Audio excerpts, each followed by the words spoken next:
मुझे नए इंसानों की स्मेल हमारे पास मेहमान आए हैं।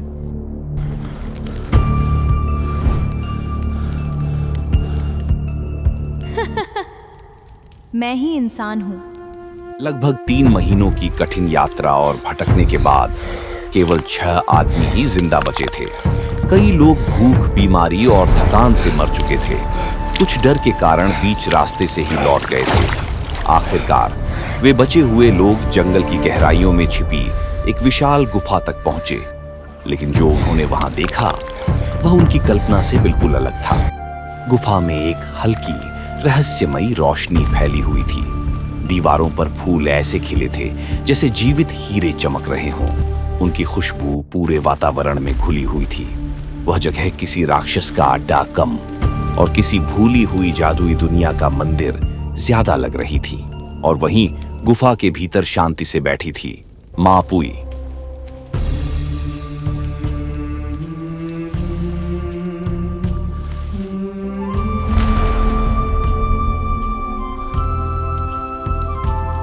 उसे देखते ही वे 6 आदमी राहत से उसकी ओर दौड़ पड़े। उन्होंने उसे सब कुछ बताया, उसके माता पिता का दुख, गांव की पीड़ा, जंगलों में भटकती उनकी लंबी और जानलेवा यात्रा। तुम्हारे माँ बाप रोज तुम्हारे लिए रोते हैं। हमने महीनों जंगल पार किए। और उन लोगों की मौत जिन्होंने उसे खोजने की कोशिश में अपनी जान गंवा दी। लेकिन मां पुई ने धीरे से सिर हिला दिया। मैं अब शादीशुदा हूँ। वापस जाके मेरे माता पिता से कह देना मैं यहाँ खुश हूँ। यह सुनकर सभी स्तब्ध रह गए। घंटों तक वे उससे विनती करते रहे, बहस करते रहे, उसे घर लौटने के लिए मनाते रहे।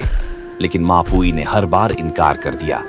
फिर जैसे ही शाम ढलने लगी उसका चेहरा अचानक पीला पड़ गया। छिप जाओ, उसने फुसफुसाते हुए कहा। वह आ रहा है। कुछ ही क्षण बाद गुफा में भारी कदमों की गूंज सुनाई देने लगी। साइक्लोप शिकार से लौट आया था। गुफा में प्रवेश करते ही उसकी एक जलती हुई आंख सिकुड़ गई। मुझे ताजा इंसानों की गंध आ रही है, वह गरजा। क्या हमारे यहाँ मेहमान आए हैं? मुझे नए इंसानों की स्मेल हमारे पास मेहमान आए हैं।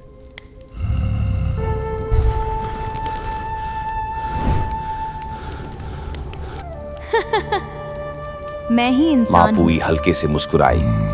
मैं भी इंसान हूँ, उसने कहा। शायद तुम्हें मेरी ही गंध आ रही है। साइक्लोप शांत हो गया। चलो अब आराम करते हैं, कल मैं बड़े शिकार पर जाऊंगा। वह उसके पास बैठ गया और उससे ऐसे बातें करने लगा जैसे कोई साधारण पति दिन भर के काम के बाद घर लौटा हो। गुफा में खामोशी थी, लेकिन उस खामोशी में डर भी था और अजीब सी बेचैनी भी।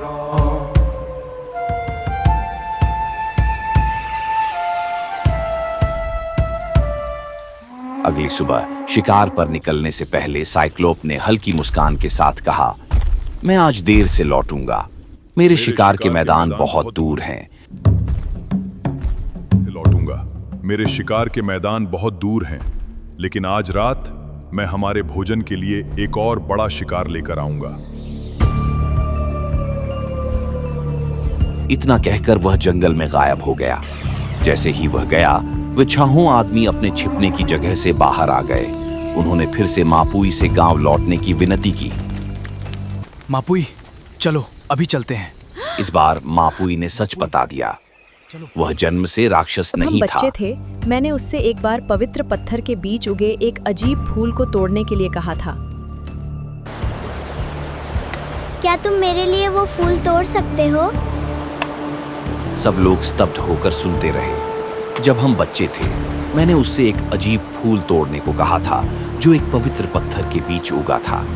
जैसे ही उसने उस फूल को छुआ उस पर एक श्राप टूट पड़ा। मैं उसके साथ और वह इस भयानक रूप में बदल मैं गया। उसे छोड़ नहीं सकती मां पुई थी। की आंखों में आंसू भर आए। मैं उसे अकेला छोड़ नहीं सकती थी। मैंने उससे वादा किया था कि मैं उसके साथ रहूंगी जब तक वह फिर से इंसान न बन जाए। लेकिन उन आदमियों ने उसकी बात नहीं मानी। यूज जबरदस्ती साथ ले जाना होगा।